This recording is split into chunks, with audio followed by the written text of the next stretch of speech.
Moss Adams is pleased to present another in our ongoing series of continuing professional education webcasts. Our presentation will start in a few moments. Before we begin, here are a few things to keep in mind. You can customize both how you view our presentation and how you interact with the presenter.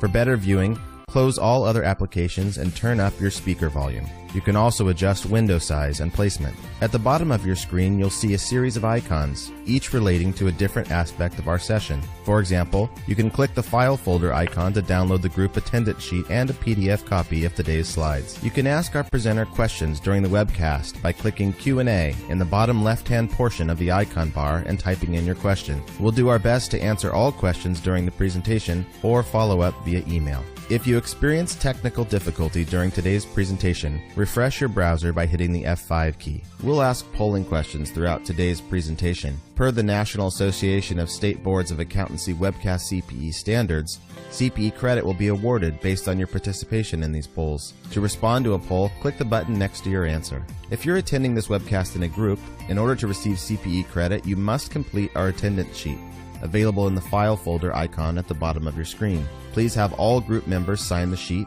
and please remit only one sheet per group. Also note, today's session will offer you 1 CPE credit. To receive credit, you must meet the requirements as specified by the National Association of State Boards of Accountancy. CPE credit can be awarded only to participants registered as themselves and is not available to participants who view the on-demand version. We'll track your progress and alert you when you've earned CPE credit. You can then click the certificate icon to open a PDF file you can save to your computer. We'll email a copy of your PDF certificate in 2 weeks if you can't download it today. As a reminder, the presentation you're about to see is not legal, investment, or accounting advice. We encourage you to seek the counsel of a professional service provider to apply this content to your specific circumstances. Good morning and welcome to today's webcast, 2016 Retail Outlook. I'm happy to introduce today's speakers, Frank Kaufman, Darin Goehner, and Greg Damon. Frank has been directly involved in the retail industry since starting with Moss Adams in 1983.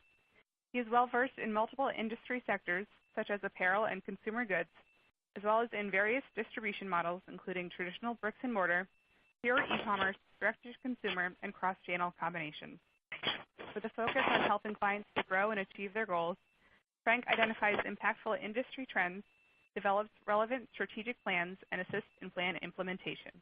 He spends a significant portion of his time with clients during liquidity events, where preparation and negotiation are integral for success.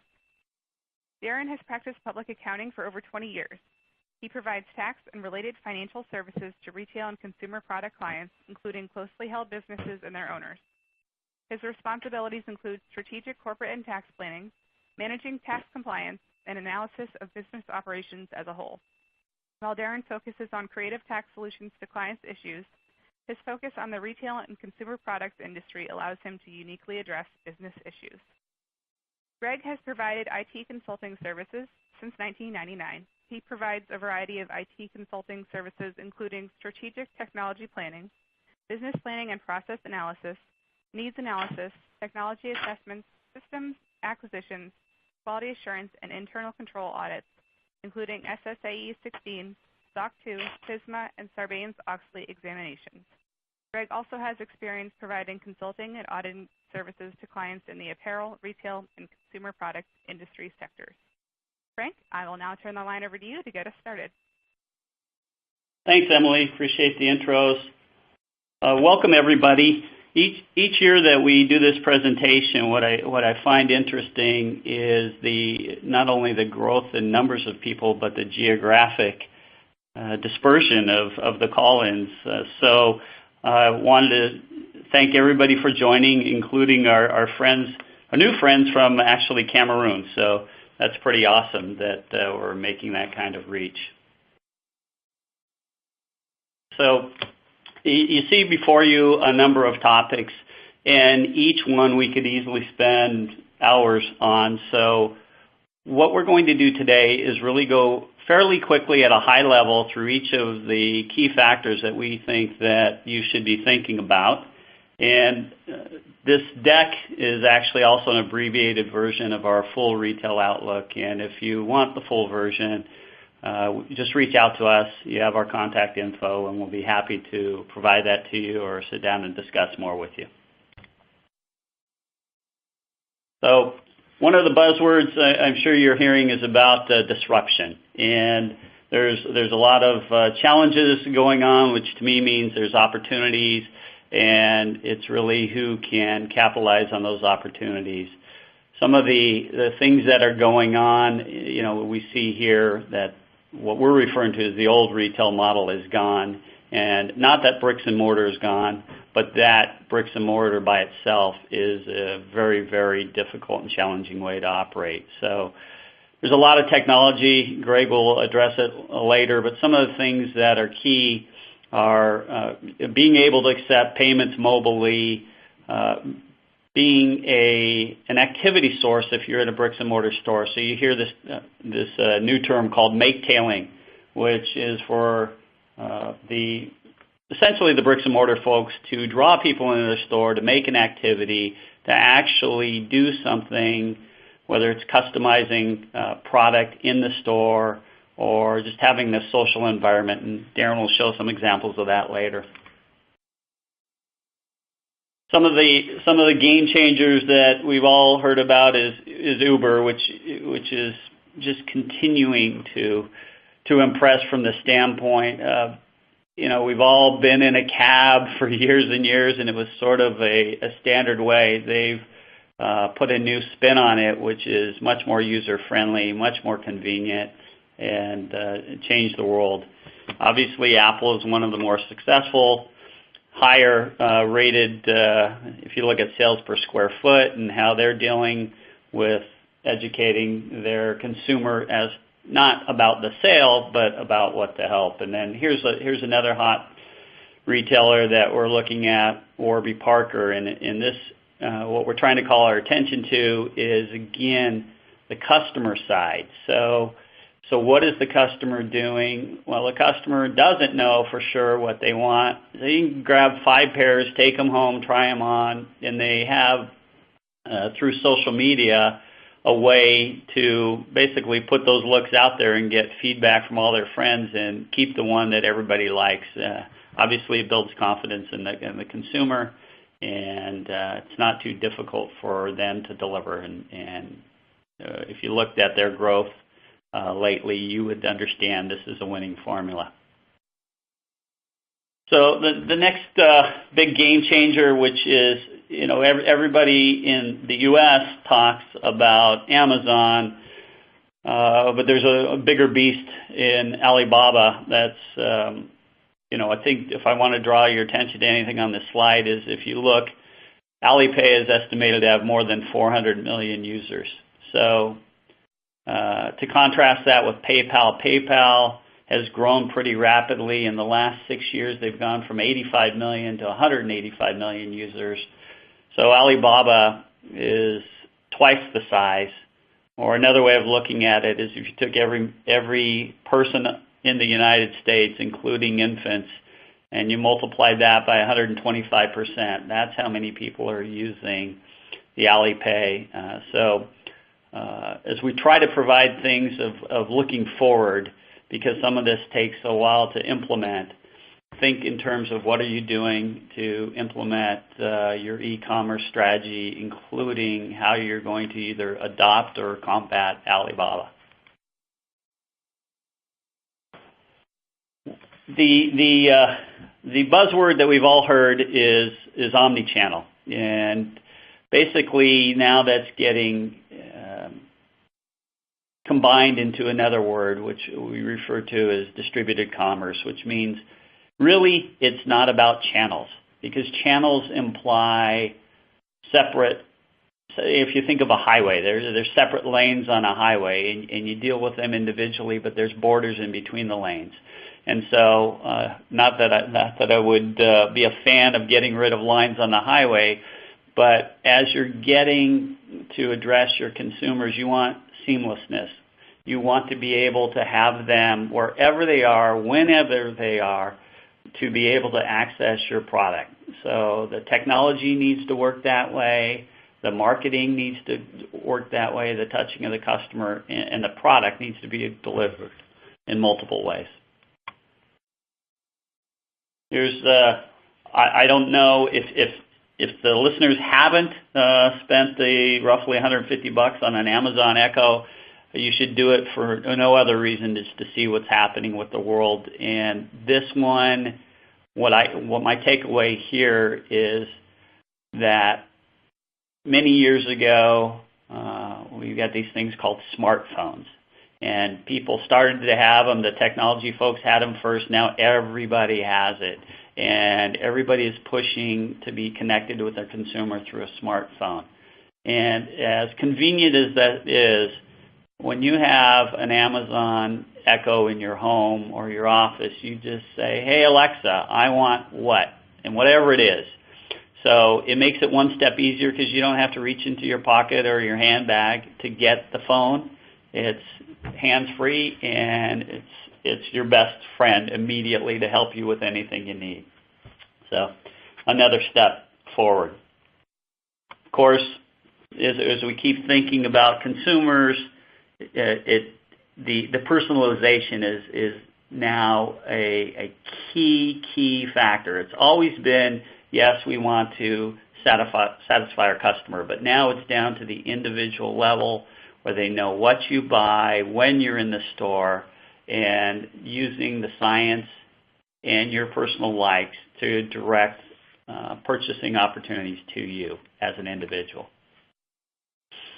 So here's you'll be hit with a number of stats today, and some of them will be pretty powerful. Darin's got one slide that I think we should stop and pause and look at, but this one is also pretty impressive, right? So look at, virtually is close to 100%. I don't know how you get to beyond 96 without any kind of statistical variance, but if somebody is feeling as if they are being treated as an individual when they're on your site, in your store, wherever they are coming in communication with your brand or your distribution,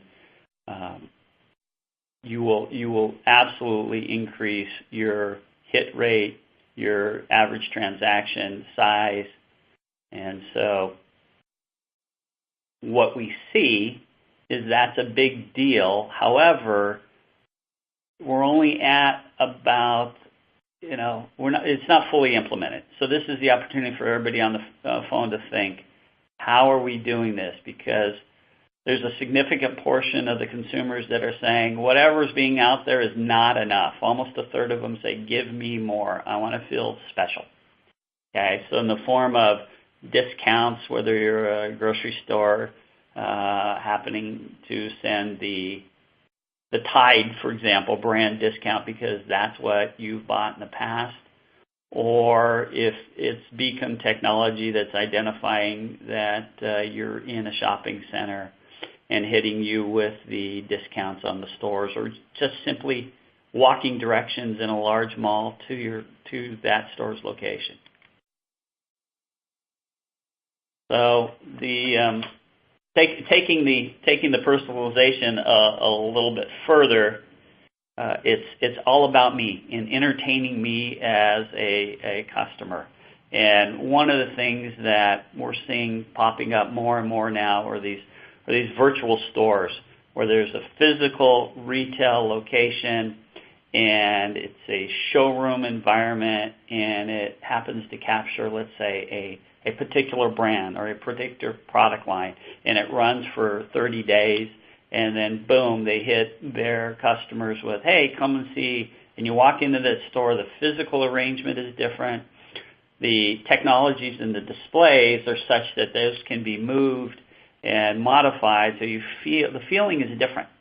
So that is one of the entertainment keys, is to always get your consumer to feel like, hey, they're going in and they're seeing something new. So it's not just product, it's actually how the store presents itself.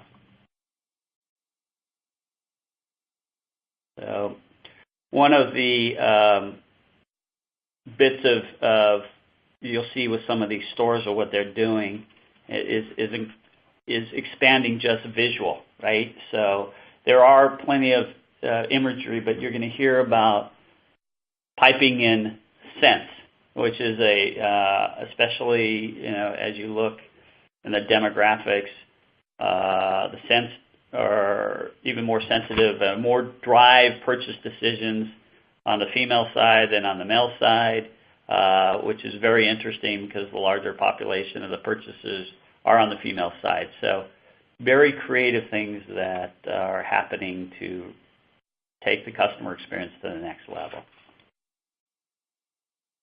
So with that, I think, Emily, you want to kick off the polling questions that we have?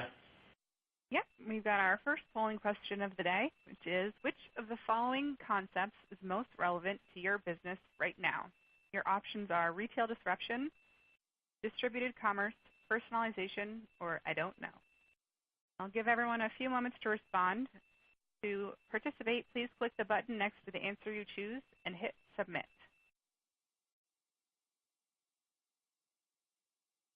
Go ahead and take a look at the results.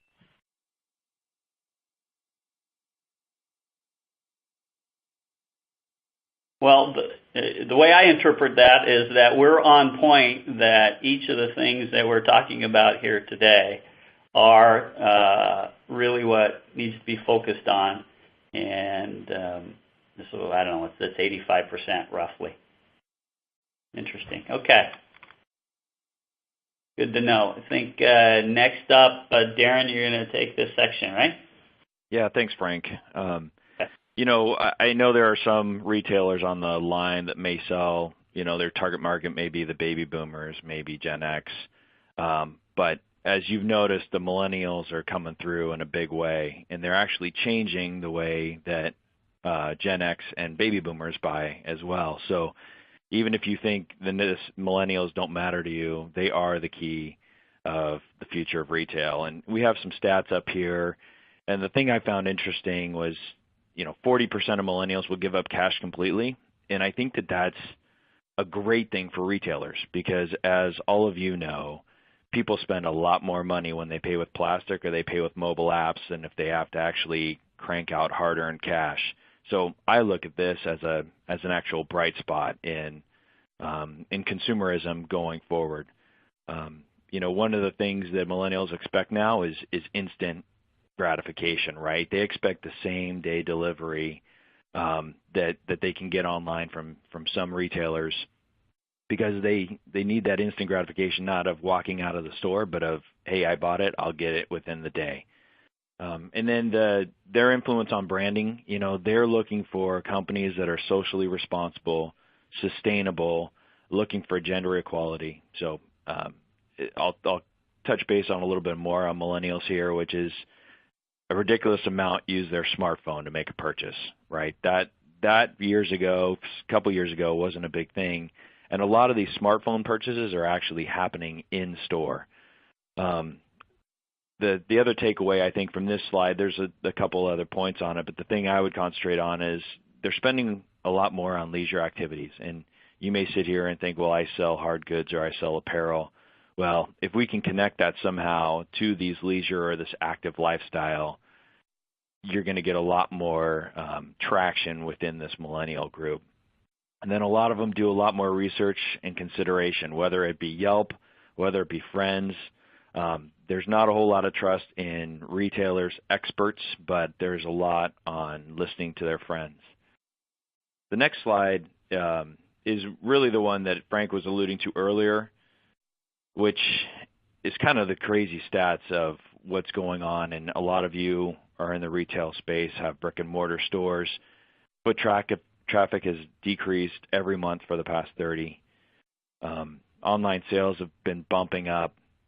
Amazon accounted for 39% of holiday sales. So you can see the trend. You can see the fact that, you're talking about distributive commerce as a key piece rather than relying on the brick and mortar in and of itself anymore. Which would make you ask, how does brick and mortar win? And Frank touched on this earlier. I'll touch on it and give you a couple examples a few slides back. But There has to be those sense. What's the enrichment? What's the experience? What's making it personal to that customer that's coming into your store? What's making it a different experience for them that draws them in and they want to be there? So there's some detailed pieces. You know, there's 6 bullet points here or 5 bullet points here you can read through, but a lot of it will be echoed in the next couple slides. If you do get our slide deck, the blue underline, the virtual tour guide, there's about 8 or 9 different examples of different stores and what they've done. I'll touch on a few in a few slides back, but this one will take you through detail by detail of several stores in New York and kind of their different concepts to draw people in and to make that retail experience a different experience. And you don't have to look much further than probably where a lot of you went this morning, which is Starbucks. They've got the combination. It's not rocket science. It's a matter of execution of how do we build community? How do we have the friendly staff? How do we make it easy for people to transact, right? The mobile payment options, again, if we can get people to invest, you know, coming straight out of their bank account or coming straight off of their credit card and all they do is swipe a phone, you know, you will get more revenue out of those mobile payment options. You know, obviously the positive atmosphere, and it all yields into profit and sustainability. Next couple slides, I'll take you through just a couple examples. Again, we really encourage you to download these slides and click on the link from a couple slides back. But Nixon Watches, this is a watch manufacturer or retailer that actually you customize your watch there on the spot. They manufacture it for you while you watch it. The store on the right, they use what Frank was talking about earlier, the aroma, the scents that'll draw in different sensory. And these are actually, they're making apparel. So the scent has nothing to do with it, but it creates this new aroma lab that gets your senses to a different level. A couple more is Public Factory. You can see what they use. They use their architectural sense to create a wow factor. And then on the right is something that's a little different. Tom's Shoes, you know, they've brought in a cafe and an eyewear area, which you think about it and it makes a lot of sense, right? You think about maybe they can have a handbag area too. What goes with shoes? What's the accessories that tie in with them? And Tom's has gone out and said, you know, we're going with the eyewear, and the same philosophy of every time you purchase a pair of shoes, they give away a pair of shoes. Every time you purchase eyeglasses, they're going to give away a frame. So cool concept, very consistent with what their core beliefs are. I'm going to shift gears here a little bit on the next slide, and this is for any accountants that are out in the world and think this is pretty cool. But there's new lease accounting standards that are coming down the line. The largest impact is it means that all these operating leases will now show up as liabilities on the balance sheet. So it could throw your covenants substantially out of whack, and it's a good thing to be able to talk to your bank about, to talk to the core people, your finance people about. Are we addressing these issues so we're not caught by surprises? The lease accounting is far-reaching for retail. You're going to look at different processes and controls, might have to track it in a new IT system, which Greg can talk about a little later. Again, we don't want you to be caught by surprise, and we don't want your lenders or others to be caught by surprise as well. So public entities are required to adopt it for years after December 15th, 2018, and non-public after December 15th, 2019. There's your accounting update for the day. Hey, Darin, let me throw one last thing onto that, which I think is really critical. Most of the people that are entering into leases now, the lease, even the first period, is going to extend beyond the dates that they have to adopt. So even though from the accounting standpoint you don't really have to deal with it for a couple of years, it's impacting decisions now. So I think that's why we're bringing it up this early.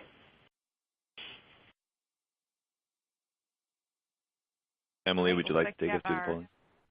Yeah, our second polling question. How prepared are you to deal with the changes of the new leasing standards? Your options are not at all prepared, somewhat prepared, totally prepared, or I don't know.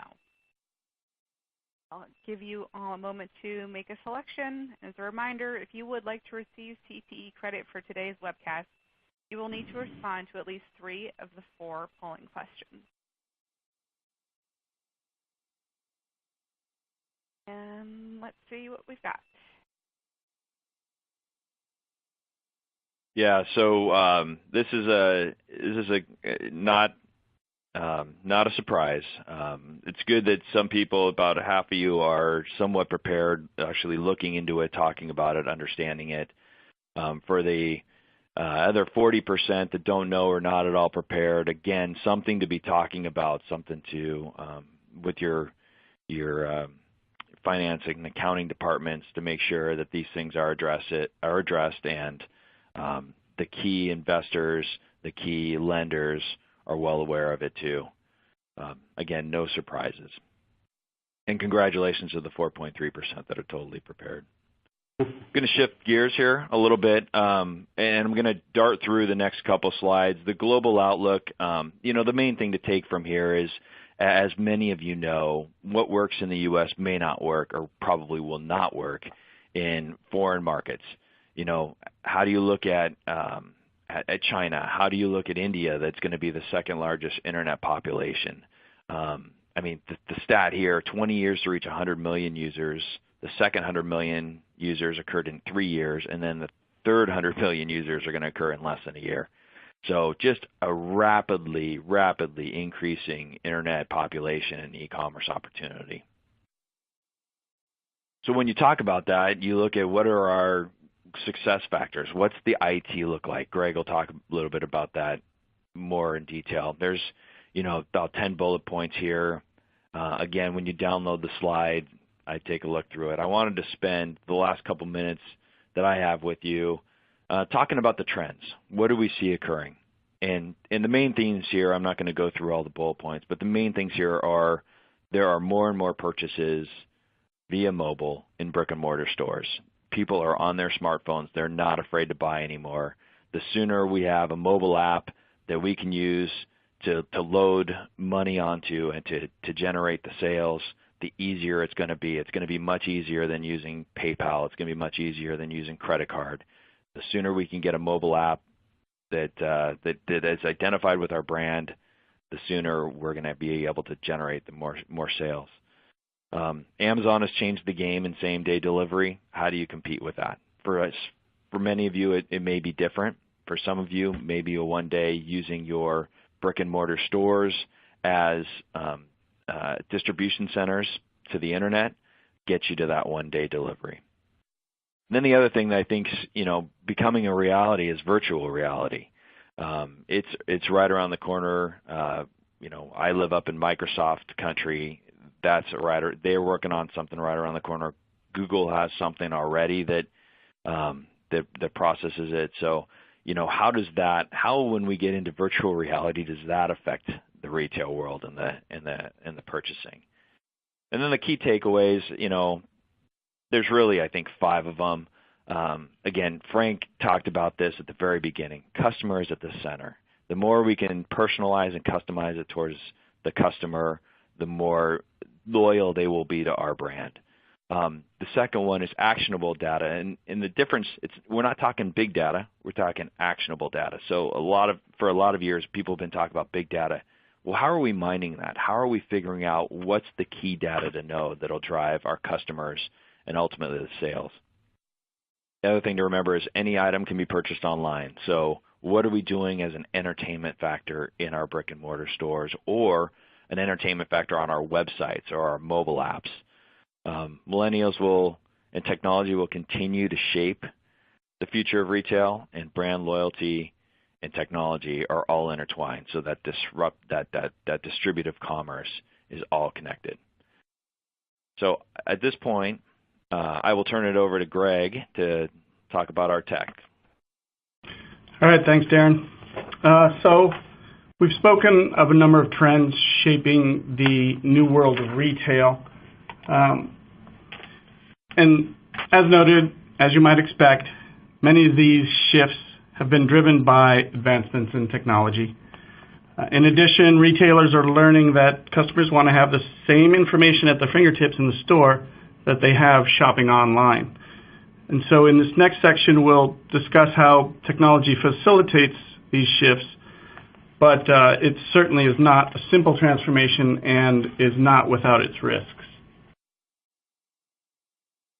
So we'll start with the good old topic of cybersecurity.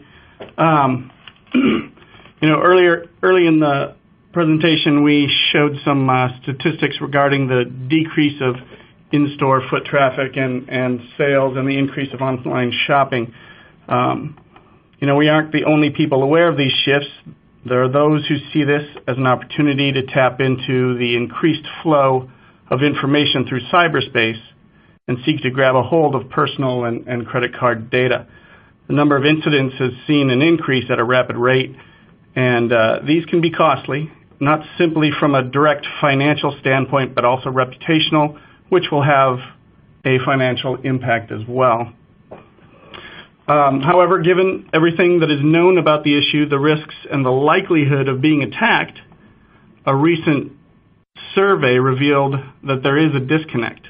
While defending against cybersecurity threats may be an executive-level priority, it does not always trickle down to an operational priority that drives action and spending.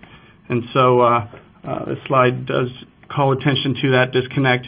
It might be part of the reason why there is, that talent pool is not as deep as one would expect if there's not a lot of people putting their money where their mouth is.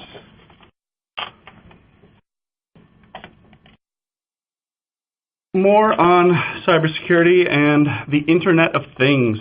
I'm sure most of you have heard of the Internet of Things, but in case you've been in a dark warehouse conducting physical inventories for too long, we present some fundamentals related to IoT 101. In simple terms, Internet of Things represents the network of objects, physical devices, and other consumer products that can connect to a network, i.e. the Internet, and collect and exchange data. These include vehicles, buildings, appliances, and even animals and humans. Basically anything that is embedded with electronics, software, sensors, and connectivity. I'm still battling, fighting them off. They're not going to embed that in me yet. But as the number of things capable of collecting and exchanging data grows, so do the risks and the number of opportunities for business disruption. Devices with always-on capabilities are fostering new types of attacks and new sets of targets for data exposure and cybercrime. So what the Internet of Things also represents is a shift in the sophistication of consumer products that contributes to the explosion of data sources and available information. But we'll get back to big data shortly. Moving on to mobile payments. We've spoken of it earlier in this presentation, how it's changing retail. So let's dive into a little bit more detail on it. Mobile payments, aka mobile money, aka mobile wallet, generally refers to the payment services performed using a mobile device. The models or process that underlie the mobile payments come in a variety of forms. It could be SMS messaging exchange to validate identity. It could be direct mobile billing, like using a two-factor authentication and one-time passwords. It could be mobile web payments using credit cards or established mobile wallets or accounts. And it can also be the contactless near-field communications, where we're reaching out with our phone and getting it close to that Starbucks terminal that is going to decrement our account for that triple latte.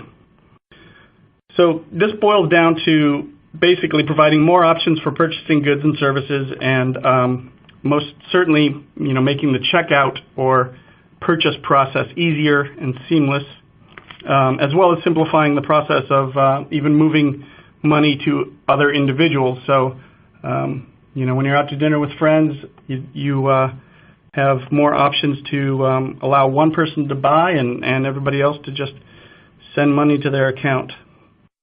And there's new players entering the fray every day. But we want to touch upon some of the risks now. They're not just consumer risks, there's merchant risks. So we'll start with the consumer risks. Most of these risks are the same old risks that originate from those nefarious individuals looking to earn their keep by taking somebody else's. These risks aren't new or unique to mobile payments, but they are worth pointing out. There are ways to combat them and minimize or mitigate risk through the use of tokenization. Tokens are basically it's a manner of securing data where sensitive data, like a credit card number, is substituted by non-sensitive data that is pretty much useless if taken alone. It's a tokenization system is going to secure the tokens. It's going to generate a token or a random set of characters and numbers, and then exchange it and translate that into the more sensitive information into what that token actually represents and is required for execution of the payment itself.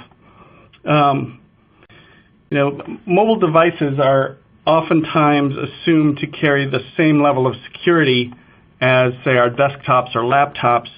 They have equal processing power in many cases, but they don't have the same level of security, and they oftentimes store much more sensitive information. So that does pose greater risk to the consumer, and there's a need for the merchants to even start having the consumers back in order to really have a nice handle on the consumer's wallet and their loyalty. The merchants might not bear the risk of lost or stolen credit card or account information if they've got the appropriate point of sale or the most up-to-date technology in place to capture and process those transactions. But if they're not set up right, then the merchant is going to be liable. And frankly, I think it was a year ago or so, Starbucks had some issues where their whole mobile wallet or near field communication payment exchange system wasn't as secure as it could be, and so there was brute force attacks that were made on some accounts, and people who had Starbucks accounts, they lost everything that was in their Starbucks account, and then those that had an auto renew or an auto refresh of those accounts, they continued to lose money. But it is the responsibility of merchants to do what they can, if the merchants are using mobile devices themselves or tablets as POS terminals, those may be exposed to many of the same risks that the consumer mobile devices are. As more merchants adopt the use of tokens, those will become a target. But the RFID systems, they can be easily disrupted, and near-field communication systems are basically a subset of RFID technology. So there's a lot of risks to the merchants, but as technology rapidly changes, those security holes will be closed. There's best practices that the merchants should be adopting. Basically, encrypting as soon as possible the data that it's collecting. Don't allow it to be unencrypted for a certain component of the transaction. As soon as the card data is captured or the account data is captured, it should be encrypted. Minimizing the manual entry of credit cards, of course, that's going to reduce risks. Just being aware of the security standards and the security guidelines that are out there. There's a PCI mobile payment acceptance security guidelines that merchants should be familiar with. And they should make sure that everybody who comes in contact with the devices that they're using for mobile payments are educated on mobile security. So just keeping those devices up to date with our operating systems and application patches will go a long ways. So we've got another polling question here. All right. The third question is, how prepared are you for a cybersecurity breach? Not at all prepared, somewhat prepared, totally prepared, or I don't know. And for those of you that would like a copy of today's slide deck, you can download them from the folder that says Slides and Handouts at the bottom of your screen. And you can also request the extended deck via email after presentation. Take a look at the results. All right. Well, somewhat prepared. That could mean almost anything. I suppose having users change their passwords is somewhat prepared. But yeah, it's you really don't know what you don't know. And I think a lot of people are relying on the technology to keep pace with the threats, and as long as you're keeping your technology up to date, there's some safety in relying on that, but it's not absolute. Next couple slides, just a little bit more on the mobile payment options, specific examples. Apple Pay, they're big out there. They've got the near-field communications technology, but they're also expanding to facilitate payments beyond the in-store NFC process. You can use them within apps, and soon they'll be available within Safari for paying over the web. Amazon one-click checkout, another example of a big player really just setting the baseline. You just basically have to click, and pre-stored information, payment information or billing information, as well as shipping information, will just make that purchase simple and send it on its way, same day. So, we do see a lot of merchants adopting these technologies. They're recognizing the shifts in consumer payment preferences and all the options that are available. But, they're not simply doing it to keep up with the competition, also doing it to strengthen their relationships with their customers, to improve loyalty and increase sales. These next few slides just speak more about how the merchants are adopting mobile payments, and this next one, for those who are trying to figure out how to do it or what to do, there's some considerations to make when you're selecting the process and the devices.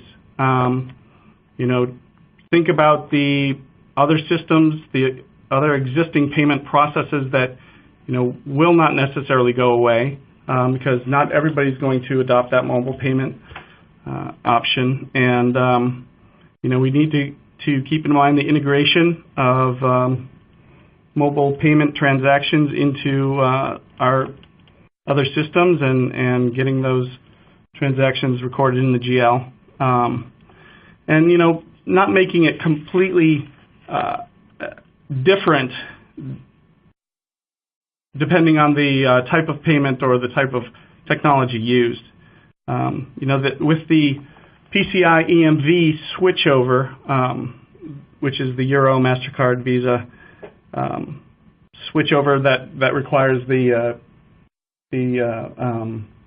credit cards to be more sophisticated, it also provides an opportunity to not just replace the hardware with compliant, EMV compliant hardware, but also going beyond that and looking at handheld devices to accommodate mobile payment throughout the store. So technology adoption is not just for compliance in this case, but also can be for good for the brand. When we talk about the benefits of the mobile payments, we've got all of this equates to a lot of data. There is just big data, but as Darin had mentioned, we need to know what the right data is, and what is it that we really care about. But with beacons, with RFID, it's all just generating data points, more information, and it's enormous. For the consumer, we've got security ideally handled in these seamless transactions, but there's considerations to make, and the consumer's trust needs to be earned and proven, and we need to be on the lookout for those threats and those vulnerabilities that can be exploited. Emily, another polling question? Right. Our final polling question is, what percentage of your company's sales are through a mobile device? Your options are none, 0 to 10%, 10 to 25%, 20 to 50%, over 50%, or I don't know. I'll give one a few seconds to respond. And as a reminder, once you have completed all CPE requirements, you'll be able to download a PDF of your CPE certificate from the certification icon at the bottom of your screen. And let's take a look at the results.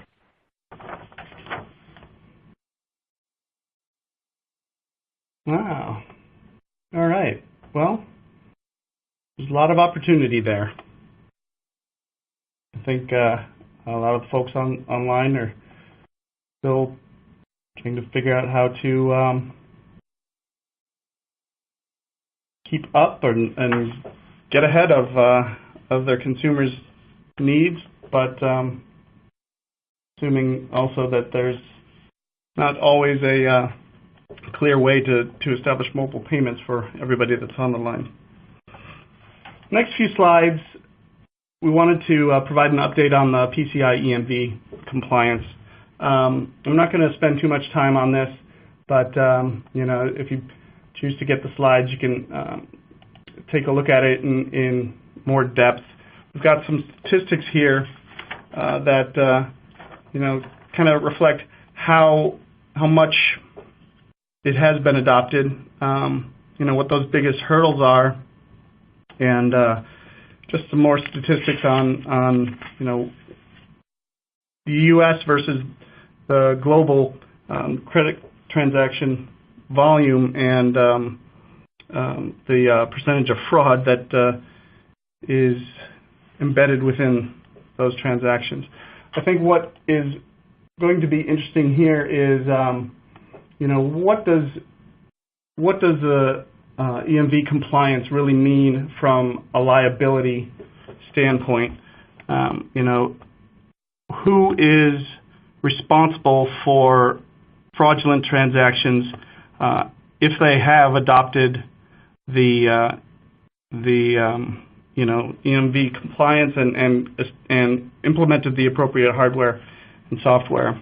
And so, you can take a closer look at that to see the various permutations between, the terminals and the card types that lead to liability on the consumer or the merchant. A little bit more here on the PCI EMV. So just touch quickly on some of these additional hot topics. Big data. It's basically turning all of these bits and bytes into useful information.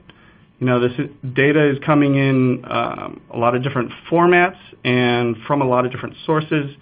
The RFID systems, the beacons, the transaction systems, social media, basically click-throughs and the like. It all leads to just trying to get a better understanding of who our customer is, what they want, how they want to shop, and being able to establish some target marketing to make sure that we are offering them what they want, when they want it, and how they want it. So one of the ways to do that, retailer apps, beacons, basically allowing for customizing the shopping experience. Assuming that a consumer has an app for a retailer, the merchant has made that available, and then they set up their beacons, and as a customer with the app is nearing the store, they can be messaged and provided enticements to come on in and use a coupon, or understand what the promotions are, be provided rewards for even stepping into the store and increasing that loyalty.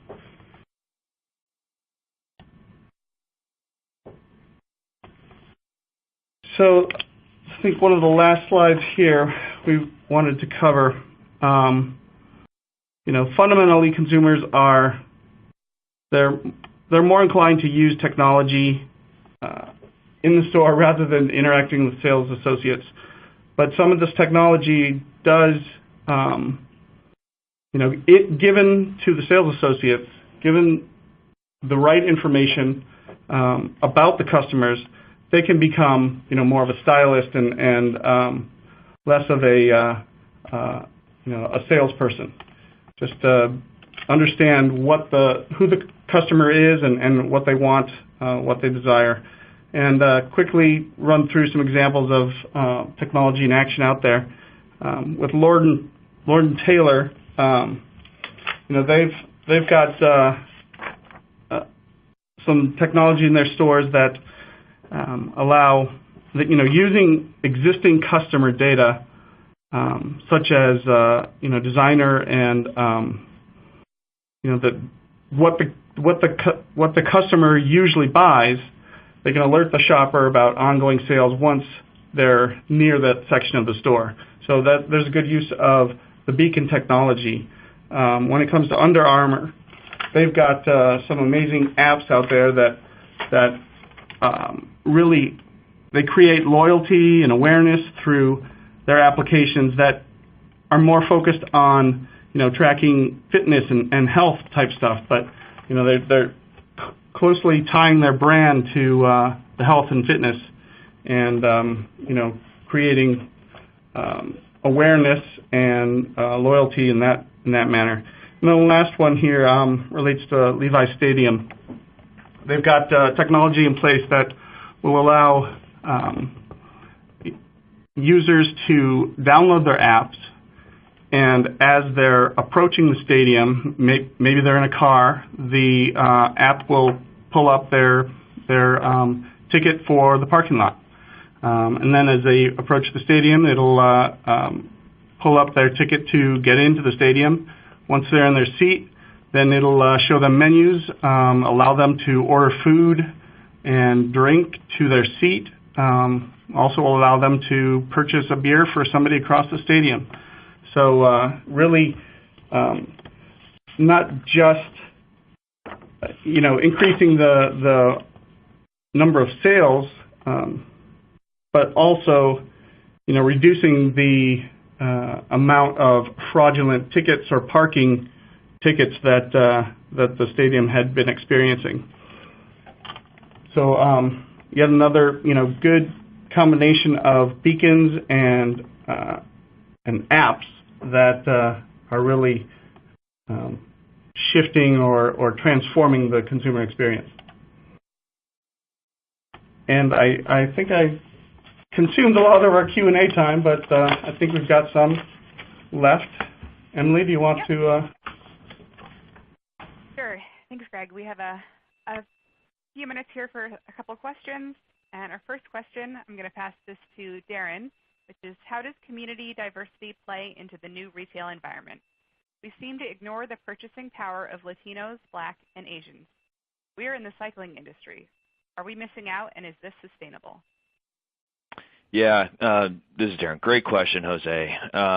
And it really comes down to, I think, what we were looking at in the first place, which is the personalization of the brand and what is getting those groups, that diversity, to purchase. What's bringing them into the store? What's the stickiness? So really understanding, how do we personalize it? I wouldn't say maybe it's to a specific ethnicity, but really, how are we personalizing it? How are we customizing it so that they're understanding, whether it's a millennial, whether it's a certain race, whether it's a certain economic community. So it really comes down to understanding your target market and how to personalize it for them. Thanks, Darin. Our next question is, we are aware of the new lease standard and have spoken with our lender, who says it's not a big deal as the economics of the company haven't changed. Should I still have concern? I think this question is for Frank. Okay, thanks, Emily. It's very, very interesting when I look at the stats. I think the response was 96% that are on the phone are not fully prepared for this, and that's not surprising because it is a little bit out there. But the scary part, when I talk to the retailers that we're working with on the communication with the lender, their interaction with the lender is typically the account executive, not the credit decision maker. So if you peel back the onion a bit, what you find is that the way banks decide to lend money or what interest rates they're going to charge is based on a risk rating. And if you looked at that slide that Darin presented, there was maybe a very, very solid debt to equity ratio of 2-to-1, easily goes to 10-to-1. In fact, it even can go negative. And so what's going to happen is it's going to go to the credit committees, and they're going to have issue with it, and they're going to say, well, it is still the same company, but their decisions are based on the federal regulators who classify loans. So it is important that you're having these conversations right now, because there needs to be pushback at the regulation level so that we don't have a 2 or 3 year transition period where the banks are handcuffed. So they need to move forward. So I would encourage, first of all, getting a full understanding of how this works. And I'm not just talking to the accountants on the phone. If you're responsible for entering into leases or selecting leases, you should know that you can modify terms today that would have a significant impact on how much this hits you. So we should be talking soon, and I don't want to say the sky's falling. It's not. It will be handled, but retail is challenging enough that if you get ahead of this, it will have less impact than if you get blindsided by it. One of the things I'll throw out is for the people that do want to know very, very specifically, we will be hitting everybody up that's on the phone here today with an email. You can put a save the date of July 25th, where we're going to spend an hour delving into the implications of the LEASE pronouncement and really how to deal with it. That'll be on July 25th. So put that on your calendar, or for the 96% of you who don't have it all nailed yet. Great. Thank you, Frank, and thank you, Darin and Greg, for a great presentation today. As a reminder, if you attended today's presentation in a group and would like to receive CPE credit, you must complete the group attendance sheet in order to receive that credit. If you participated as an individual and met all certification requirements, your certificate is available to download now in the CPE icon at the bottom of your screen. Open the icon and click the printer in the lower right corner to download a copy now. I'll keep the webcast console open for a few minutes to give you time to download this. A copy will be emailed within 2 weeks if you're unable to do so now. And also, if you asked a question that we didn't have a chance to answer today, we'll be happy to follow up with you via email after the webcast. Here is a link to an online survey where you can provide feedback for today's presentation. Please take a moment to complete this survey, as your feedback is very important to us. Thank you for joining us today, and we hope you'll join us again next time.